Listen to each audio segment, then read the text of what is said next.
அதிமுக ஆட்சி வந்தால் கோவில் நிலத்தில் இருக்கக்கூடிய மக்களுக்கு இலவச பட்டா வழங்குவோம்னு சொல்லி வாக்குறுதி கொடுத்துருக்காரு. என்ன 10 ஆண்டு ஆட்சி இருந்தப்போ எங்கே போச்சு இந்த வாக்குறுதி? குறிப்பா என்ன சொன்னாங்கன்னா திமுக வந்து கடுமையாக விமர்சனம் பண்றாங்க, அடிமை கட்சின்னு சொல்றாரு. அதே போல முதல்வரை குறிப்பிடும் போது உரிமையில குறிப்பிடுறாரு. அதை எப்படி பார்க்குறீங்க? அது அவருடைய தரத்தை காட்டுகிறது.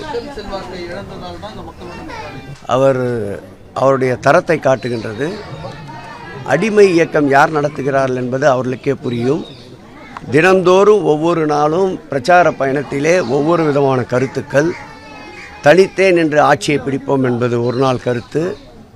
அடுத்த நாள் கருத்து, நான் யாரும் இல்லாமல் தனித்து நின்று ஆட்சியை பிடிப்பேன் என்று அந்த அர்த்தத்தில் சொல்லவில்லை என்பது அடுத்த நாள் கருத்து. பாரதிய ஜனதாவிலே அமித்ஷா அவர்கள் எடுக்கின்ற முடிவுதான் இந்த கூட்டணியுடைய முடிவு என்று அவர்களுடைய கருத்து.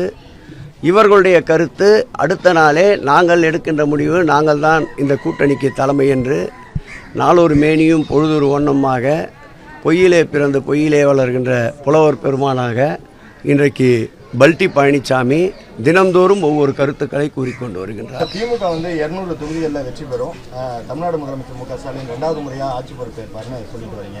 ஆனால் திமுக வந்து பல தோல்விகள், மோசமான தோல்விகளை சந்திச்சிருக்கு. எங்கே தோல்வியில் சந்திச்சுது? சந்திச்சிருக்கு. எங்கே சந்திச்சுதுன்றேன். தொடர்ந்து திராவிட முன்னேற்ற கழகத்தின் தலைவர், இன்றைய எங்களுடைய உயிரினும் மேலான அன்பு தலைவர் தளபதி அவர்கள் சந்தித்த தேர்தல் எல்லாம் தோல்வியே எடப்பாடி பழனிசாமிக்கு பரிசாக தந்து கொண்டிருக்கின்றார்.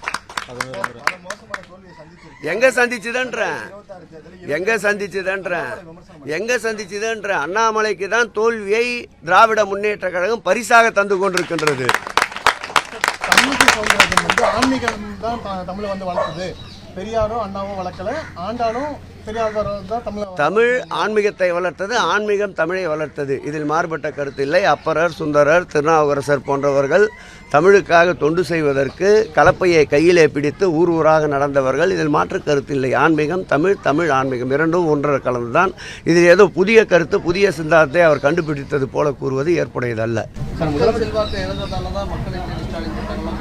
இப்போ இவர் போறார புளிச்ச பயணம் போயின்னு இருக்கார, புரட்சி பயணம்ட்டு அது எதை காட்டுது?